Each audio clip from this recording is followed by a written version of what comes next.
tan iyo markii madaxweynaha maamulka Jubbaland loo doortay Axmed Madobe xaaladda deegaanada Jubbaland siiba magaalada Kismaayo waxay noqotay mid martigelisay shirad isdiidan iyo sidoo kale in dowladda federaalka Soomaaliya ay go'aan waxba kama jiraan ku tilmaamtay doorashadii uu ku soo baxay madaxweynaha maamulka Jubbaland. Kismaayo waxaa ku sugan saddex madaxweyne oo kala ah Cabdicasiis Xidig iyo sidoo kale Cabdinaasir Seeraar iyo waliba Axmed Madobe isna sheegan inuu yahay madaxweynaha maamulka Jubbaland. kulankii golaha wasiirada ee shalay golaha wasiirada dowladda federaalka Soomaaliya waxay diiradda ku saareen xaaladda jahawareer ee siyaasadeed ee ka taagan deegaanada Jubbaland siba magaalada Kismaayo iyo sidoo kale doorashadii uu ku soo baxay madaxweynaha maamulka Jubbaland. hadal haynta ugu badan ayaa waxay ahayd shirka golaha wasiirada iyo waxa ka soo bixi doona walow markii dambe golaha wasiiradu ay meesha ka saareen doorashadii uu ku soo baxay madaxweynaha maamulka Jubbaland. xildhibaanada baarlamaanka federaalka Soomaaliya ayaa qudhooda la filayaa inay kulan degdeg ah arinta Jubbaland ay ka yeeshaan. xildhibaan Daahir Amiin Jeesow waxa uu ka mid yahay mudanayaasha baarlamaanka federaalka Soomaaliya. waraysi gaar ah ayuu siiyay idaacadda Simba wuxuuna sheegay in uu taageerayo go'aankii shalay ka soo baxay golaha wasiirada. madaxweynaha maamulka Jubbaland Axmed Madobe ayuu ku eedeeyay inuu mar walba u adeegayo dana gaara siba deegaanada Jubbaland uu ka abuurayo qalalaasa siyaasadeed. Axmed Madobe ayuu ku eedeeyay inuu markaasi u janjeero dhinaca dowladda dalka Kenya isagoo sheegay in haba yaraatee doorashadii isaga lagu doortay aysan ahayn mid xor iyo xalaal u dhacday. insha Allah dowladda waxaan daynayaa golahaas badbaadada Jubbaland inay badbaadiso u toosi muxuu ahaay si kasta oo ay ku midkayaan waxay diyaar u yihiin inay la hadlaan dadka oo xoogga inay wax ku qorsadaan oo ay aqal celiyaan. waxay diyaar u yihiin haddii ay ka gasho sidii iyaga ay leeyihiin qoriga ku qorsadaya qoriga ruuxiisa inay la qaataan diyaar bay u yihiin dadkaas inta aan ka arkay. marka insha Allah waxaan rajaynayaa dowladda federaalka dowlad aan iscadowsanay ee Kenya dowladda gastay rabo inuu muxuu ahaay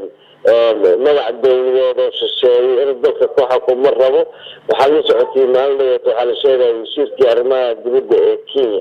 ayaa yimid Kismaayo misaaladeen arrimaha dibaddana kama warqabto dowlad dalkii in laska maamusho dowlado kale ay maamushaan oo ay muxuu ahaay amar la-aan soo galaan hay'adahoodii muqaabaraadkoodii soo galaan ay axmedooda kula shiraan meesha la yiraahdo Jubbo Kismaayo magaaladaas muxuu ahaay inay kula shiraan in 10 kilomitir isku weer. dhinaca kale xildhibaan Daahir Amiin Jeesow oo hadalkiisa sii wata ayaa waxa uu uga digay madaxweynaha maamulka Jubbaland inuu is-horistaag ku sameeyo doorasho mar kale la filayo inay ka dhacdo deegaanada Jubbaland. waxa uu sheegay haddii Axmed Madobe uu diido in doorashada lagu qabto magaalada Kismaayo beddelkeeda lagu qaban doono deegaano iyo sidoo kale degmooyin ka tirsan Jubbaland isagoo talo u soo qaatay degmooyinka Baardheer iyo Garbaharey. way tagay waa dadka waddanka wuxuu soo maray waa dadka waddankan heer waxaa la soo maray magaalada xamar ay 20 jadbayta ay iska dhex taalo oo taangiyaal dad ay leeyihiin shakhsi ay leeyahay aan la dooran ay iska dhex taalo soo maray maantana hal order ay hal amara ka fulo. insha Allah dadka Jubbooyinka diyaar waxay u yihiin in dowladda gacan siiyaan meelo badan baa hadda muxuu ahaay xor ah la sitiin karo Baardheer la tiin karaa Jubbaland la tiin karaa meesha aan ku sheegay ninkan u jeego waa 10 kilomitir square oo magaalada Kismaayo 10 kilomitir dhulka ka weyn dhulkaas muxuu ahaay dowladda amarkeeda ee socon doona dhulkaas la geynayaa dadka deegaankana meesha ay hawlahooda iyo tasdiiqaadkooda ay keenin doonaan Jubba Kismaayo waa la galayaa goorta ay noqoto Axmedooda waa la soo qabanayaa.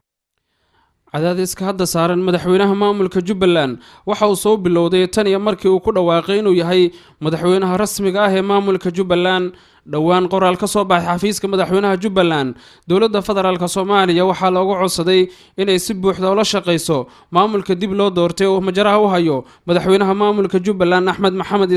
Madobe. dadka u dhuunduloola arrimaha siyaasadda deegaanada Jubbaland ayaa Axmed Madobe waxay ku durayaan inuu si dadban iyo si hoosaba ula shaqeeyo dowladda dalka Kenya oo cadowtinimo xooggan ay kala dhaxayso madaxda hadda joogta filla Soomaaliya.